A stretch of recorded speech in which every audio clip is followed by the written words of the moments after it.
Oh, here we go. Good morning and welcome to Happy Hours on May 15th. And I am Eileen Cook, and I'm the person here to talk about anything and all things craft. So I was sort of catching people up because I was in Montreal last week doing Book Week Canada, which is a really great event where I got to go and do a lot of school visits. So I actually did 4 or 5 school visits a day. Oh, 5 days in a row. So it's exhausting, but it's actually really kind of neat for me writing for teens to have the opportunity to basically get in front of a large group of them is kind of exactly what I like to be doing. But it's been crazy, and now I am officially done with all of my travel and conferences until fall.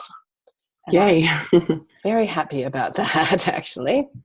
So let's get a catch up from each of you. Who'd like to start? Is the other person on? Because I don't see another. Oh, I can see. Okay. Well, anyway, I just didn't know. Like, I'm not reading any body language because I can't see anything. I'll jump in. I've been shifting gears back to writing from some promotion and marketing and stuff through the earlier part of the year. So I was rusty and really sluggish getting started. I'm working now, and so I'm happy about that. Focusing mainly on working out some more development of my hero, because I'm adding additional scenes to this manuscript that was kind of like 75% done, but I wanted to weave in his point of view. And so I did a bunch of work around developing his character and his backstory more, and that's been an ongoing process. So it's going all right, I think. How did you kickstart yourself writing again when you've had the gap? Because I think that's something that a lot of people struggle with. I think of it like going to the gym, where if I'm going to the gym on kind of a regular basis, like I just keep going to the gym. It's like I roll out of bed and think, put on your yoga pants and go. But if I stop going to the gym for any reason, like getting back into it is like this monumental thing. So it's the perfect analogy, because I'm actually struggling with re-entry on both of those, hiking and writing. And it's really, really hard. And I know from past experience that once I'm doing it, I'm going to enjoy it, and it's going to get progressively easier. But the mental barrier to taking that first step is enormous.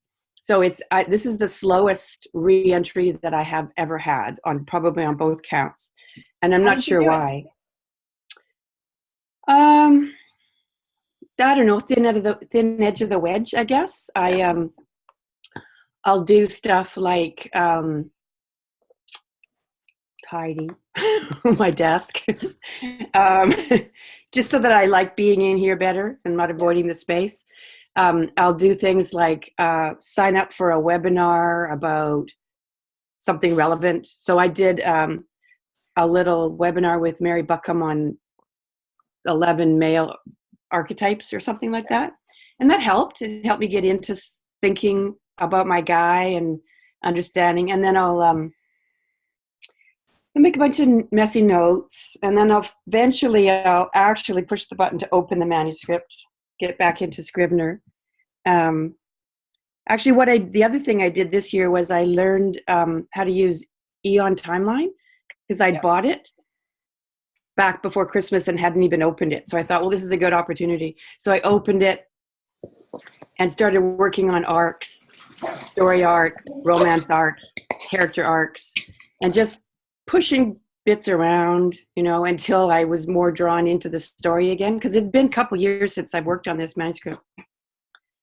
And when I got tired of that, I finally synced it and opened Scrivener and started moving parts around. And then I start reading and making margin notes, and it's very gradual. This time it's been very gradual. It's anything that gets you writing. So, I mean, some of the things that I've done is similar to that. Like, I do actually think there is something about cleaning your office and feeling or, you know, if it's your dining room or wherever it is that you do your writing, where you feel like this space is conducive. I know some people who have sensory cues. So they have things like they buy a certain candle. And, you know, like I'm going to light the candle. When the candle's burning, then that's part of what I'm doing. My dogs are contributing their thoughts to this as well in the background. They like candles, clearly. Yeah, they also have a strong opinion on all of this.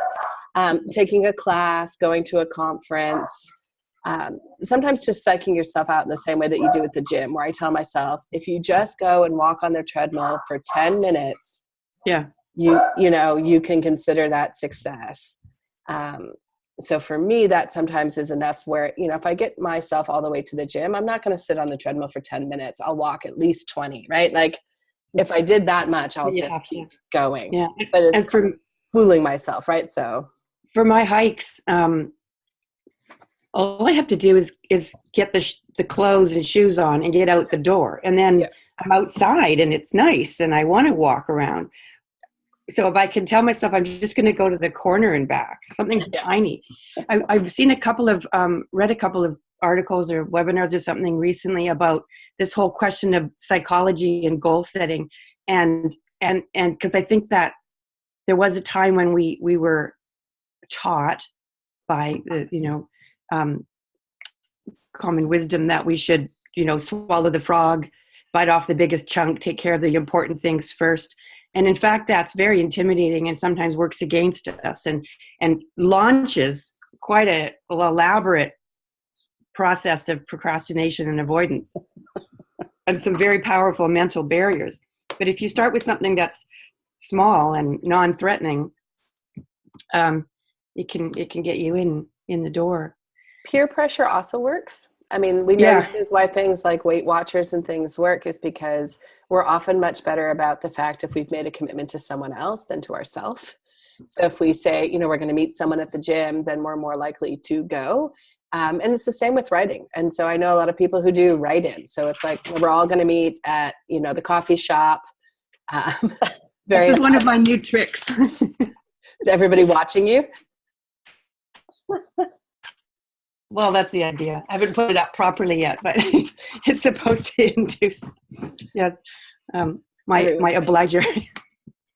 Someone's paying attention, right? So if it gets you writing, then that's what works. So why don't we catch up on your project? Where are things with you? Well, I was sort of in the same space. I have the manuscript that's, the first draft is finished. It's about 100,000 words. What was it, 80? But as I've been playing with it, it keeps growing and growing. But the beginning part of this year, nothing much was happening. Life was in the way and I was stuck. So I went and had coffee with my friend, Christy Dunsmore. And like you said, peer pressure, Christy suggested the Creative Academy. And I think it was in the first session of yours that I was in that you said even making a commitment for half an hour a day.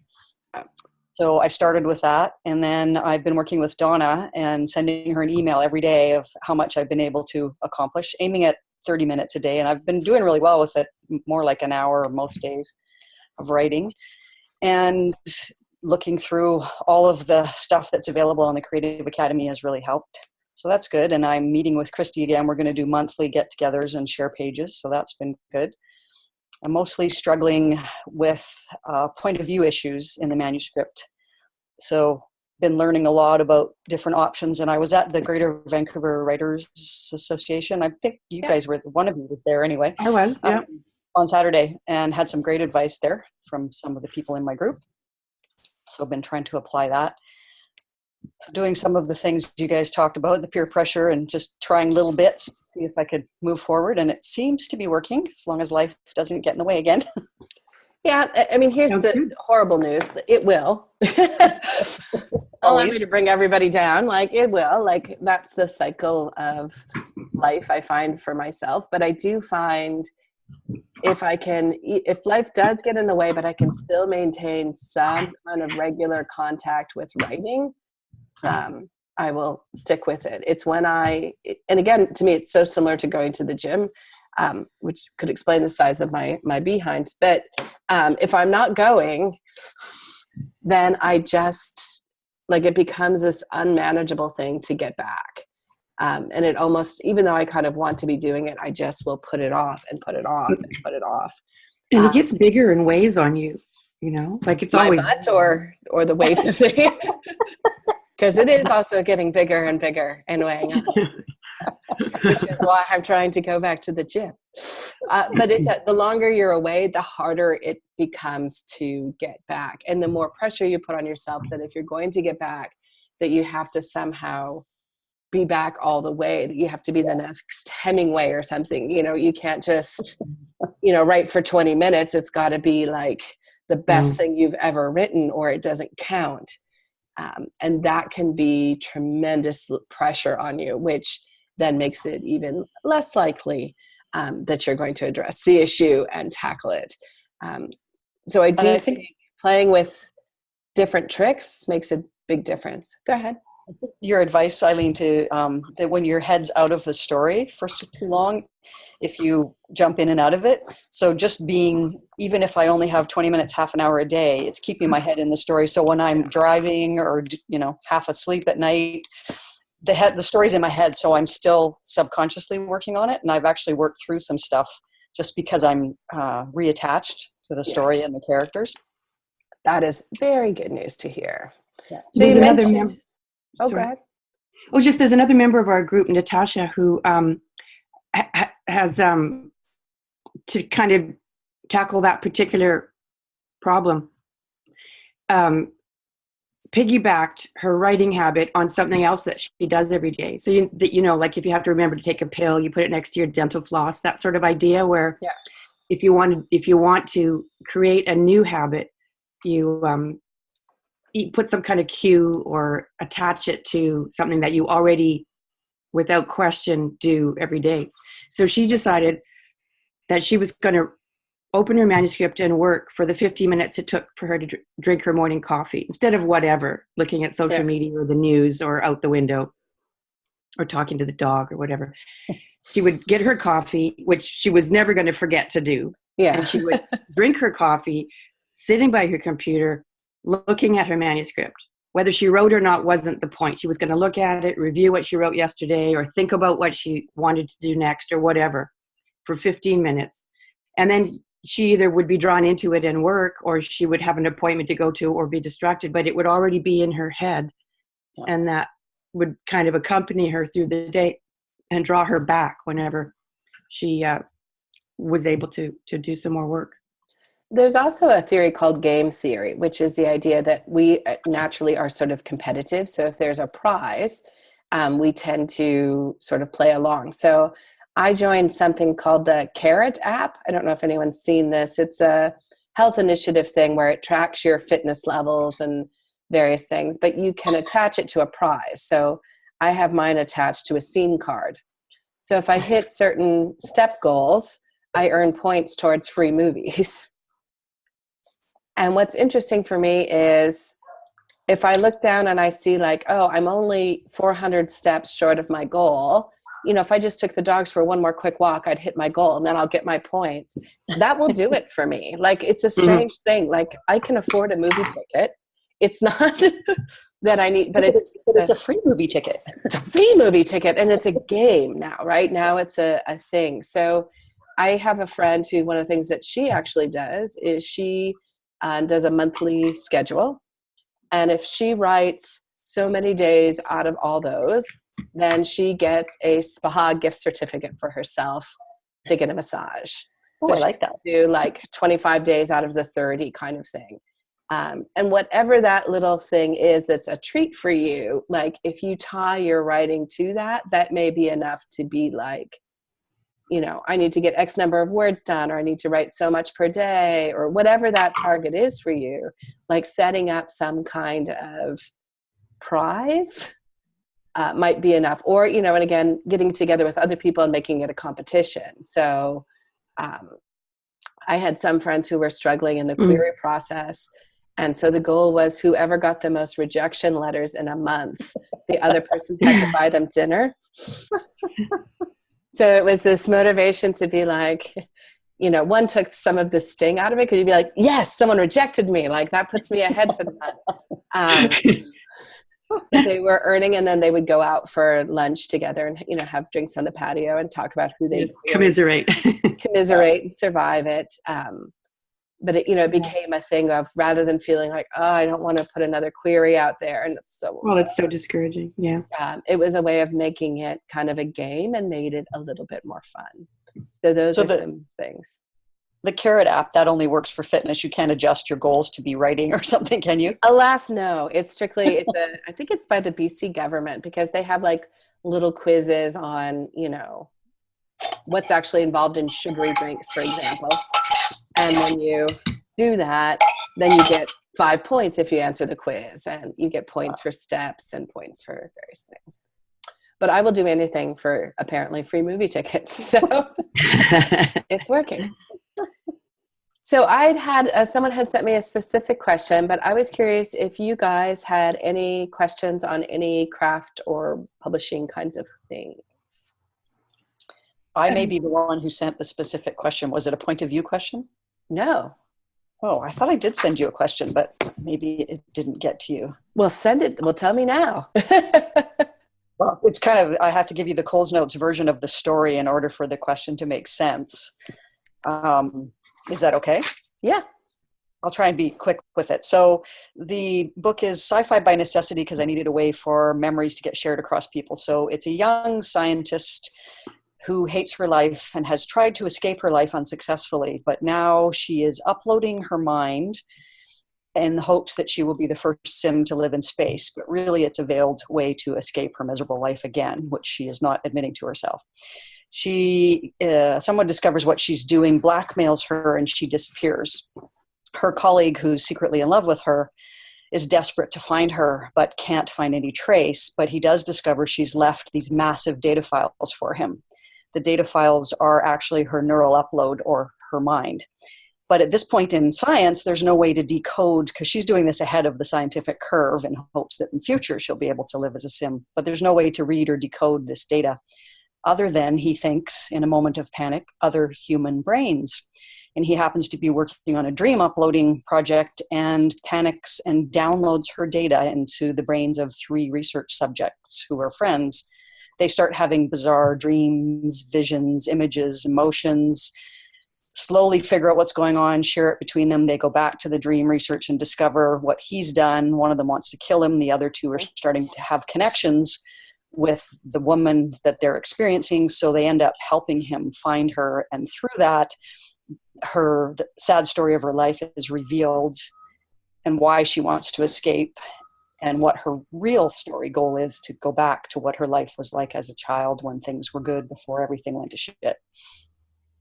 So it's written, there's multiple characters revealing her story, and when Christy read some of it, she said, I think you should write her part in first person, but I can't write, there'd be too many first persons if I did everybody in first person, but I can't write it.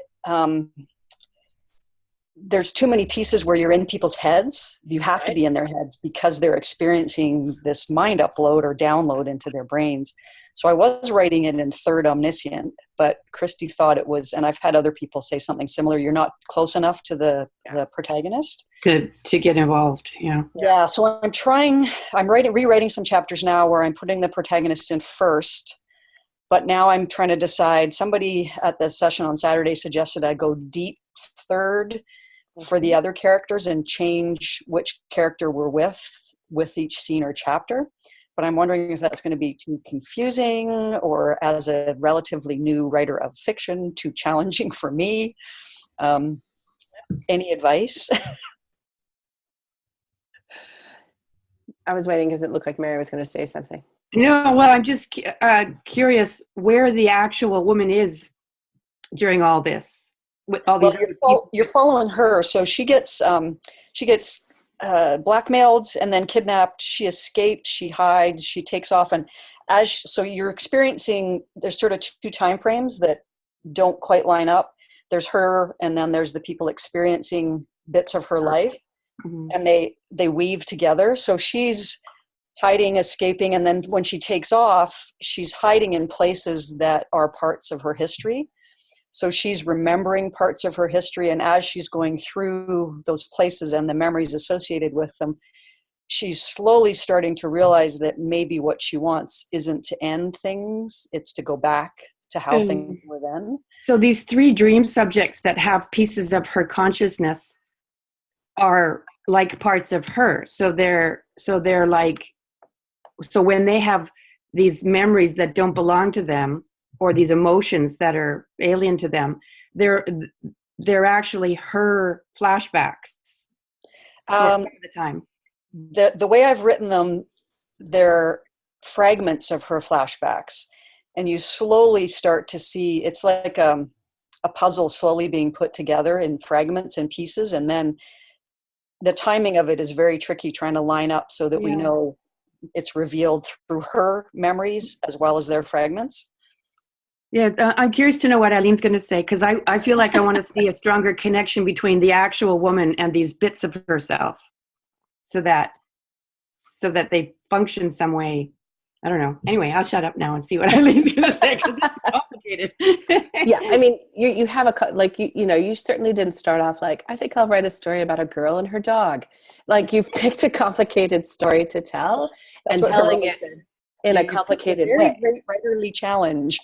Yeah. So, I mean, it is going to be a challenge. So one, just acknowledge, it's sort of like, when you go off on a hike and you've like chosen to do the grouse grind as your initial one, like it's going to be a bit of a challenge, but it's doable. I think it's hard to say in some ways without seeing full pages what's going to work. I would say, and I would agree with the feedback you've gotten, that in general, I find third omniscient very rarely works. For the reader.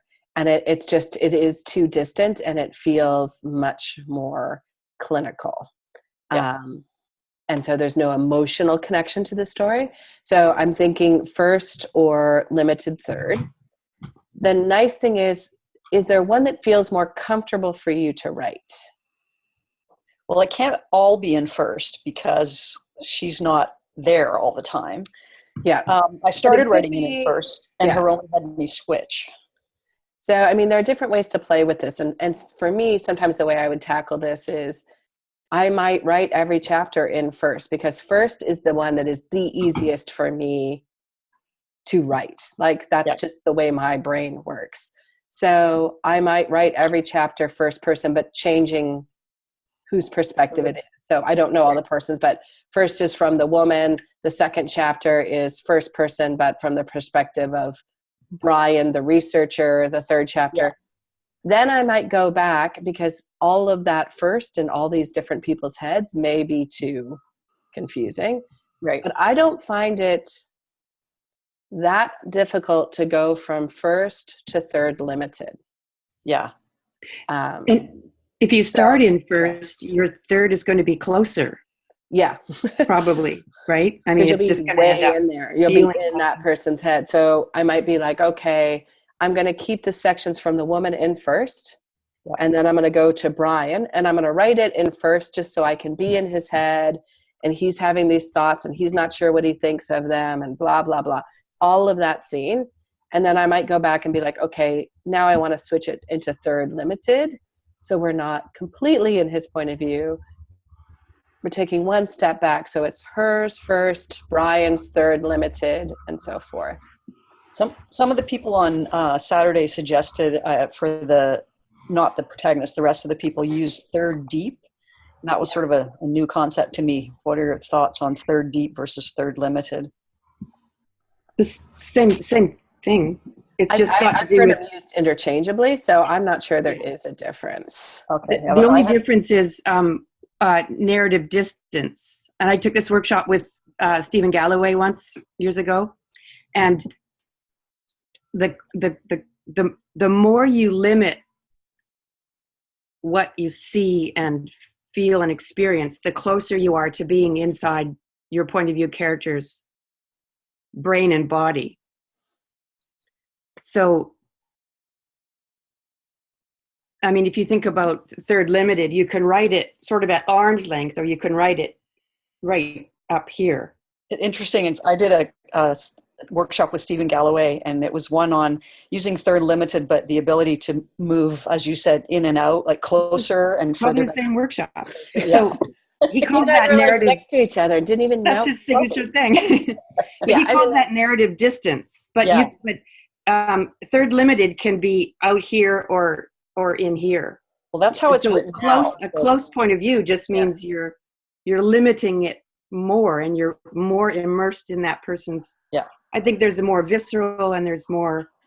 If you drafted it emotional. first, you're much more likely to be like third deeper. You're going to be much more in that character's head. But again, when you're then revising, you might choose to pull back a little bit more because of the story. You want to show something that perhaps that character wouldn't necessarily notice or be as aware of, but you want the reader to be aware of it. So you're going to kind of pull back a little bit. And I do think with point of view, you can kind of come and go.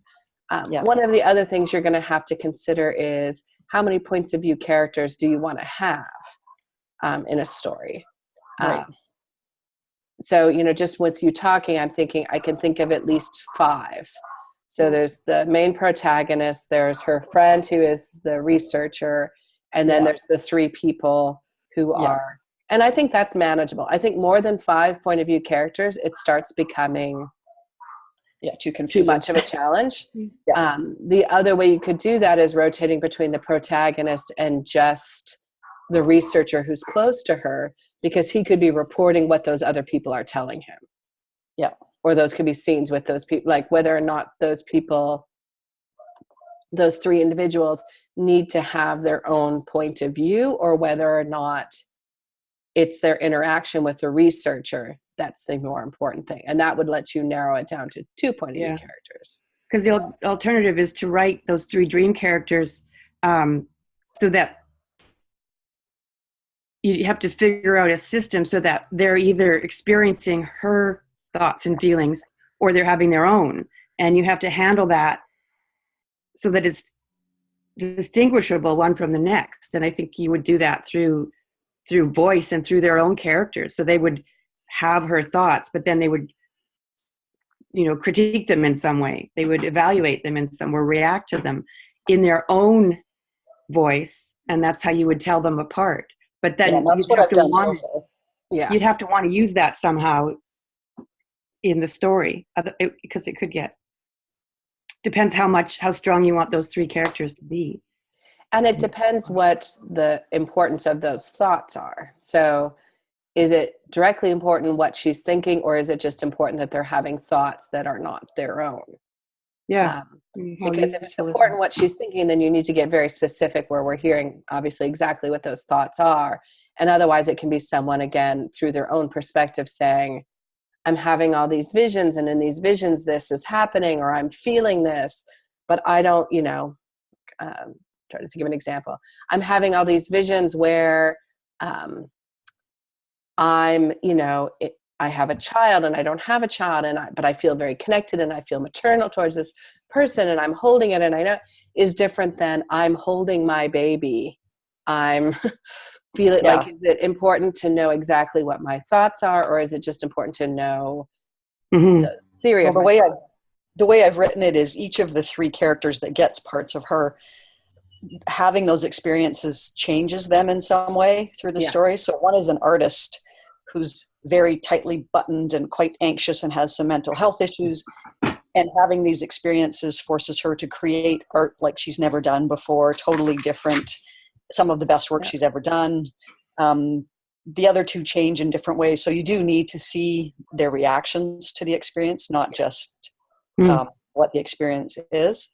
But I think I've written it kind of like you're suggesting, but there's definitely I want to go back and write more of her in first and see how that works. And the other thing is looking at actual visually on the page.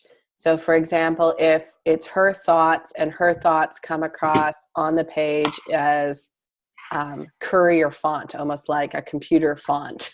Yeah. And then theirs are back in Times New Roman, for example.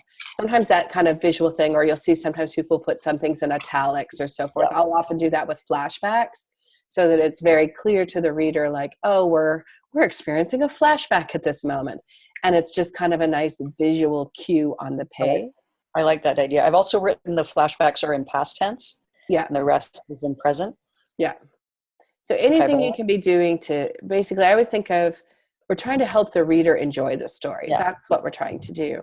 And part of that is, and I've talked about before, there's a difference between mystery and confusion. Yes. And mystery is good. We want mystery. Mystery is like, oh, why is that happening? Why is the person thinking that or feeling that? Confusion is more like, what is going on? And why is that happening? And confusion makes us put down a book because we feel like, I don't know what's going on. Mystery makes us keep turning pages because we're like, I'm intrigued to solve this issue. And that's very confusing for people because they're like, mystery and confusion is the same thing. And it's like, no. So anything you can do to help the reader. And this is why, you've heard the term head hopping, probably, if you've talked about it. I'm trying to avoid that. And people sometimes are like, well, like, for example, Nora Roberts, who is, I think we can all safely say fairly successful at the whole writing thing, being that, New York Times multi-bestseller kind of thing. She's notorious for doing head hopping in some of her books. So clearly it's not a case of it can't work. It's just the problem is for many people, head hopping leads to confusion. Right. So they lose track of where am I? Whose head am I in? And that's why, we're often telling people separate point of view by scene or by chapter, just so that it's clear where we are. You're much less likely to have that situation. So for you, where there's this interesting blending because you're having, for example, my point of view, but in my point of view, I'm having your memories. Yeah. Something that's like extra challenge. That's, it's an extra challenge. And that's why I think if if I'm having your memories, that's showing up on the page as a courier font. And I'm just picking that because I think of it looking very computery. Techie. Yeah, techie kind of thing, which again, this was downloaded into my head. So I'm, thinking that's an interesting choice, but Yeah, I like that. Choose your font at will.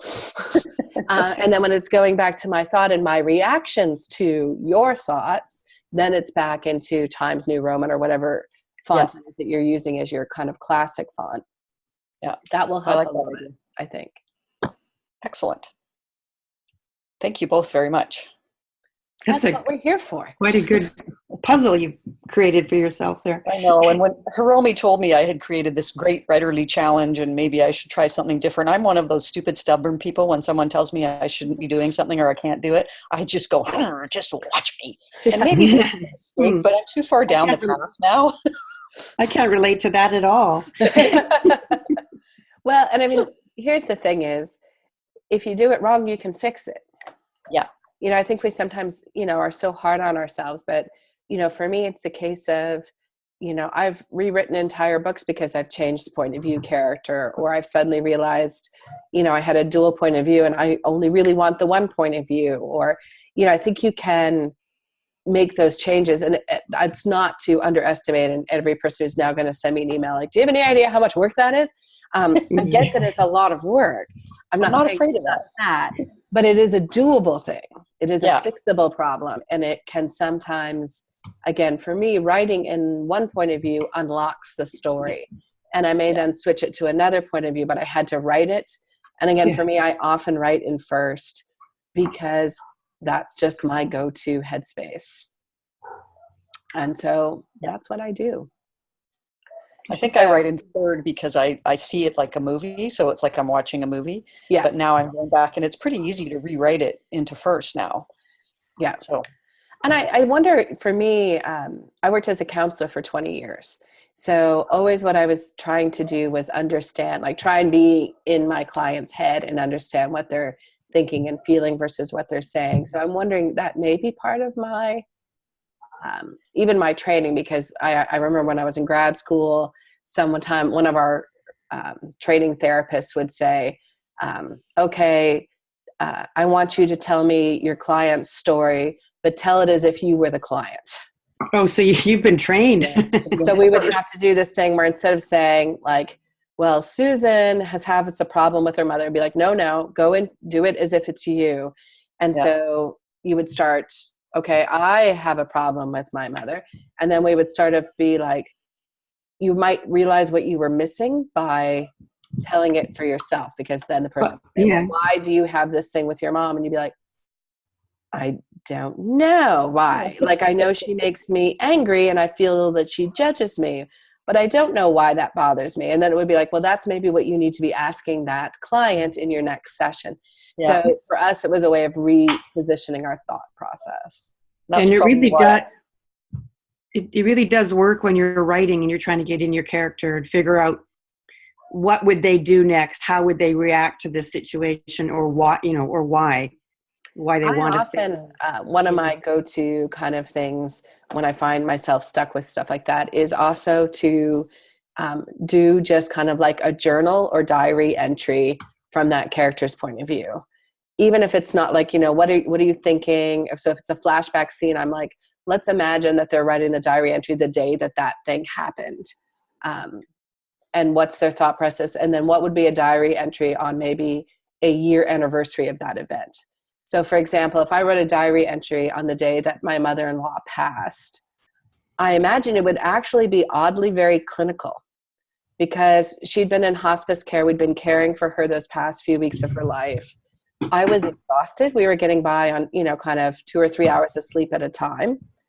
And it was like, I would imagine, I didn't actually write a journal at that time, but if I did, I would imagine been like, this happened today, then this happened, then this happened, then she passed at this time, then this happened. But oddly enough, like a year later, when we were kind of coming up to the anniversary of her death, I was much more emotional about that. And I was processing again with the gift of distance and thinking about what she had missed that year, and like the realization was really hitting me, like, she just is gone, like gone, like she's not coming back. And that was a very different thing. And conversely, again, sometimes in a moment you might feel rage or total devastation, but a few weeks later, you're at a point where you're like, okay, I've got some distance from this event. I can see it in a different way. So again, with a flashback, it's sometimes interesting to be like, what was that person feeling in the moment versus when they may be reflecting back on that moment? And those can be very different experiences.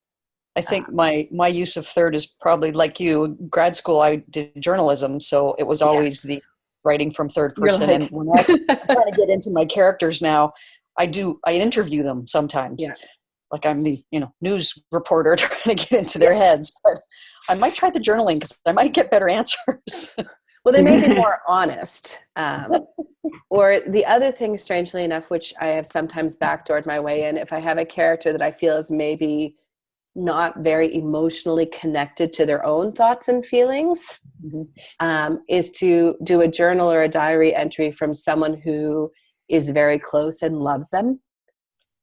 So for example, if I were to write a journal entry about how I felt my husband was dealing when his mom was really sick, I would again have a very different perspective than he might have had if I had asked him how he was. When you know a person well, you're familiar with their coping mechanisms and their sort of default reaction behavior. And yes, I'm married to an engineer, which I sort of feel like describes everything. So when he goes into problem solving mode, it's problem solving mode, and its emotions are things that are over there, and slightly distasteful.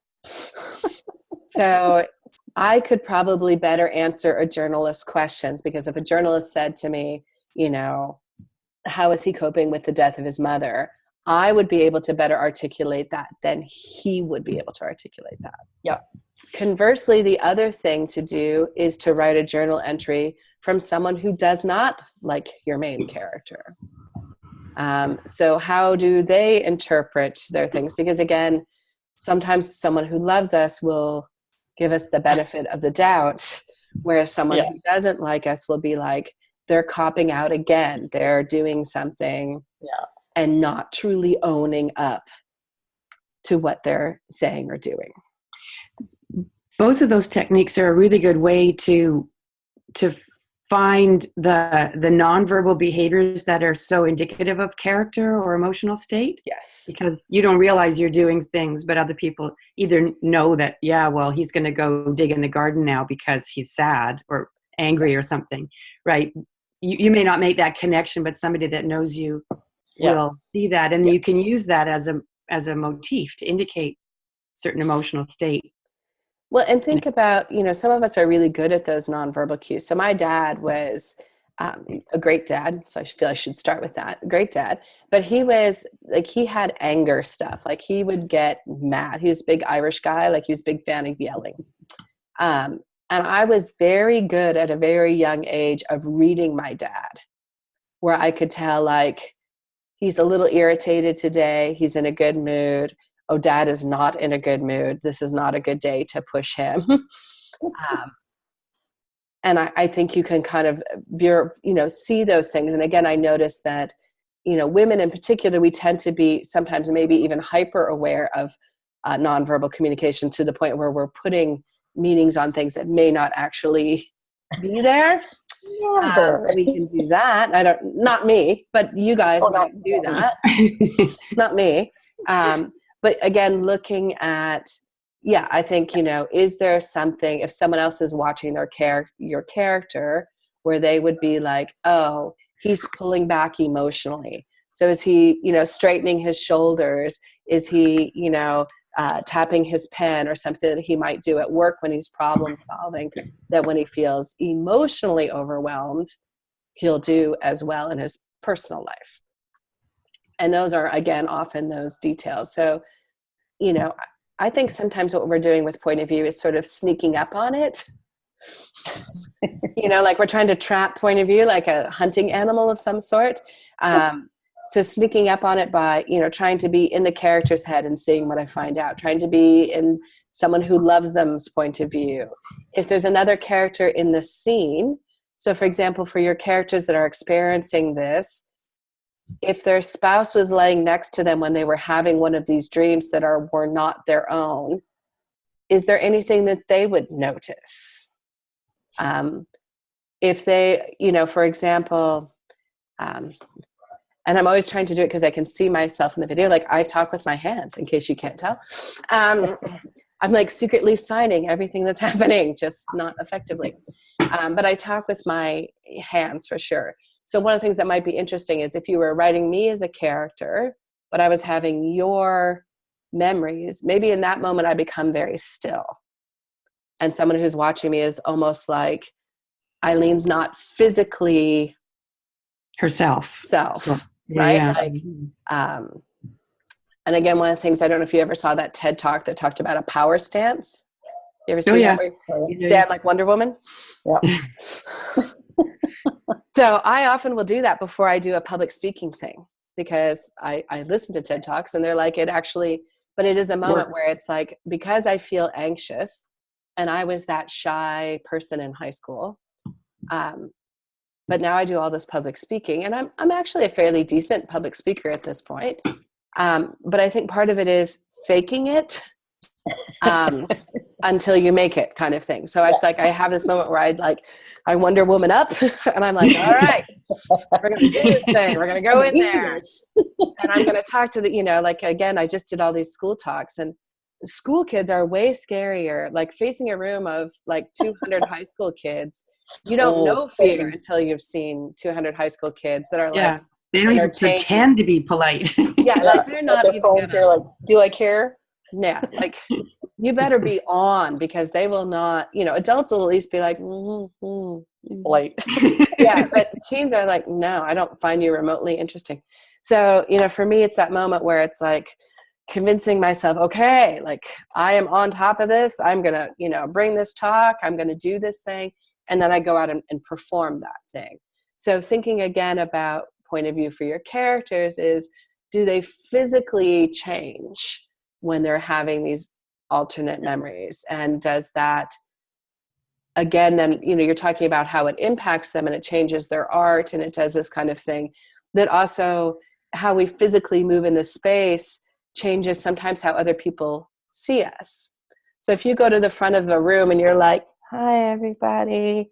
I'm your speaker versus, you're coming in like they have a Wonder Woman. They have a perception of who you are and what you're doing will come across as very different. Yeah. So that may be another thing that you can use in that kind of scene to sort of tackle that. I've used some of the gestures, definitely. Each one of them has different things they do, but during her, when they're experiencing her, the body language, that's a good one. There's a bit of that, but I could add more of that in there for sure. And that's actually good advice, I think, not just for you, although I'm super glad it was helpful.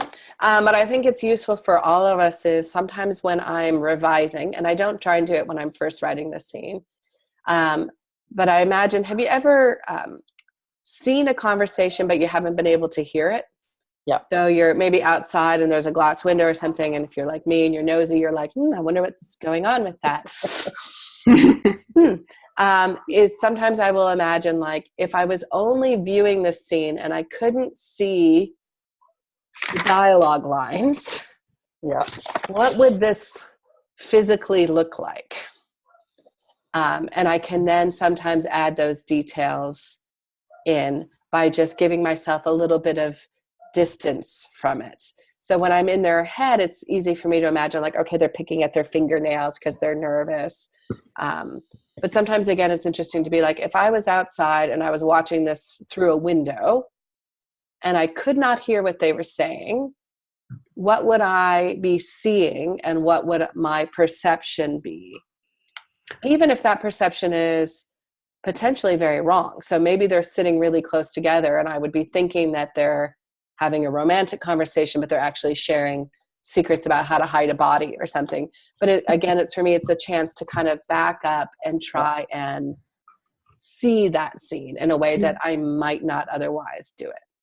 Oh, that's something that people I think are less aware of is how they modulate personal space depending on the relationship or the emotional state, how close or far away. And you might be leaning away or finding reasons to back away from a person if there's conflict there that you're avoiding or if you're trying to hide a secret or whatever your motivation is, it'll cause your body to do things that you may not even be aware of.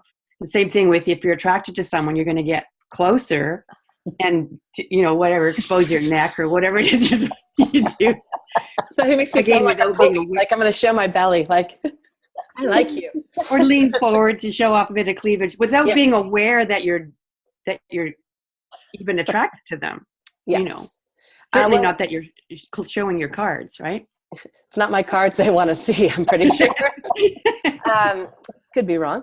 But I do think, that you're right. And I think one of the things that they teach you, again, if you're a counselor, is that you're paying as much attention to what the person is physically doing and what they are not saying as to what they are saying. So someone who tells you, like, I get along great with my mom, but whenever they talk about their mom, they're leaning back or they won't look at you in the eye or something like that, then as a counselor, you're having that moment, right? Like, I think you do. Sure you do, right? So there's that moment where you're trying to figure out kind of what that is. And I think as writers, we don't use that often enough. As just imagine, like, if I was interpreting this scene, like, what am I seeing them do? That, again, I think your point is very valid, that they may have no awareness that they are, in fact, doing. And that can give us and tell us a lot. And again, subtext is something we talk about as writers, like, putting stuff on the page. And some of that is the reader, I believe, no matter what genre you're writing, whether it's science fiction or historical or romance, to some degree, every book is a mystery because the reader is trying to figure out what's going on. So if a character is saying something like, oh yeah, no, I met this guy at a party, but I didn't like him or whatever. And they're like, wait a minute. I remember how you were doing that neck thing and you were, like, I think you're not being 100% honest. I think you're attracted to him. Again, that's mystery. And it's like, I think this person is maybe not as aware of what they're thinking. I think one of the defaults as writers that we make the mistake of is we have our characters be entirely too insightful. So they know exactly what they're thinking. They're expressing what they're feeling. They're telling other people what they feel. They know, they're like, I think I feel actually angry at this moment. And the truth is, most of the time we don't have that kind of insight to our own emotions.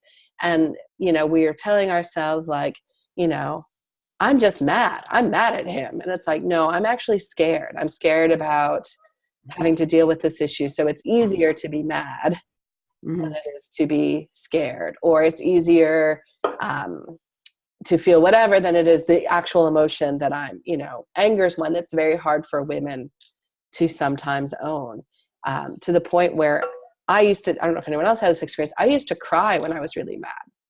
Oh, I do that all the time. It drives me crazy. Yeah, I'm getting much better at it now, but I used to have to be like, I'm not sad. I'm really mad. I'm really mad at you. I just can't not cry. And it was a much easier emotion for me to express than anger. And so I would default to that.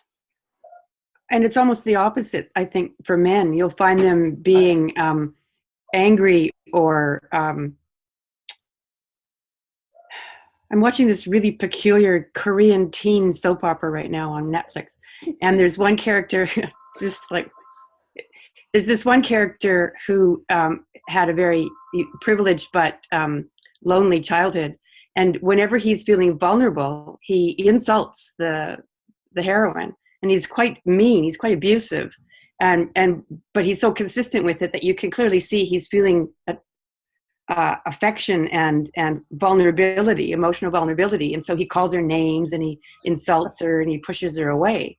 So, I mean, that's a really good example of a tool that you can use to show both character and backstory and emotional state and all at the same time. Junior high or elementary school when they would snap your bra or whatever, and it would be like, he likes you, right? Like, that was how you knew, like, because he was mean to you. Like, that would be how, apparently the emotional range that young men had at that time. So I'm hoping that's gotten better, but I doubt it.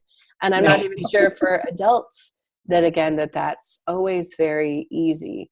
And if you've ever been through couples counseling or read books, that talk about the different love languages and various things, like we all have different ways of expressing those things. So, maybe it's that the character is going out of his way to do, nice things, but he's not able to express that he likes her, but he's shoveling out her driveway or, doing something that way. Or maybe it's scary for him to feel that affection. So he's pushing that person away. Again, I think, a lot of men, if they're feeling threatened emotionally, they can become quite distant. And so they will cool things way off because it's like, that doesn't bother me. Because they don't want to admit, like, I'm hurt by that upset me. So they will push away. So that can sometimes be, a way that might play out. So thinking about those things, but I think the big take home for me is, because we're often in our characters' heads and we've spent time journal entering from their point of view and their friend's point of view and the person who hates them point of view, and we've written it in their view and third and all this stuff, that we write them as being very emotionally aware and present, and remembering that, no, I understand exactly what they're thinking, feeling, and experiencing, but they may not have that. So finding the way to show that on the page where it is, this is what the character is feeling, but this may be what they are aware of. And those are two different things. Yeah, that's very relevant to this hero that I'm developing at the moment, because he's a guy who is seeking a sort of idyllic, romantic and family scenario. He's trying to replicate his own upbringing, but he's never met anybody that made him really feel anything. And he's in his late 20s, and he's at the point where he's like, it's not going to happen for me, so I'm going to choose the second best thing, and I'm going to settle down and I'm going to make it happen, because clearly that's as good as it's going to get for me. So he's just on the cusp of proposing to a family friend that he's known since childhood, and he's hooked up with a few times, and he's not really, he likes her. Yeah. And everything, but but I'd be looking for more if I was her. Yeah, but well, she's a little bit sort of pragmatic about marriage and family and stuff anyway, because she's a businesswoman, and she's like, yeah, let's, she's kind of hinting this would be a good thing, but he has to give up a lot of personal stuff in order to make that work. So there's a lot of unease as he moves closer to this decision, and then he meets the heroine, who is the opposite of everything he's ever thought he was looking for. And yet suddenly he's extremely agitated. She irritates him, and she does crazy shit, and he's worried about her, and he keeps kind of feeling like he has to get involved and tell her, don't do that. And so he's getting who challenge us are and moaning like, oh, coup de foudre, I'm in love. He's feeling agitated and annoyed. And so I have to kind of show that creeping up on him gradually. Because she's challenging, particularly, I like that you have that he's now sort of taken steps towards marrying someone on this pragmatic side, because once we've kind of made decisions, it's very hard for us to realize maybe I've made a wrong decision. Yeah, and so that's challenging for him and going to be frustrating for him, because it's like, I've already made this decision and it made sense, and I've gotten feedback from other people, this is a good thing to be doing. And now you're throwing all of that into turmoil for me.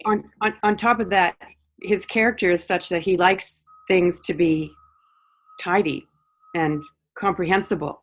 And everything about her, the heroine, is really messed. It's like he doesn't like her. Like on the surface, she's got all these qualities that he doesn't like.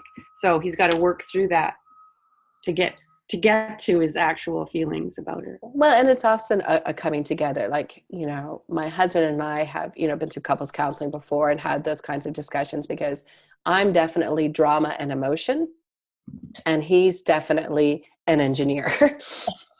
So I'm attracted to the fact that he's calm and rational. And he's also in some ways attracted to the fact that I allow myself to have these big emotions. But those are also the things that drive each other crazy about the other person, right? Mm-hmm. It drives me nuts that he can be so distant and cool. And it drives him insane. Like, could we just take it down a notch? Take it down a notch. This is not Cirque du Soleil or some Korean soap opera, okay? That will be where I might take things. So, all right. Well, we are out of time. That's great. Thank you so much. Very good discussion. Hopefully people have a lot of things to sort of tackle. And we are back on for next Tuesday, which will be Tuesday evening next time. So we rotate. So it's next Tuesday at 6:30. Look forward to it. Thank you so much, both of you. Thank you.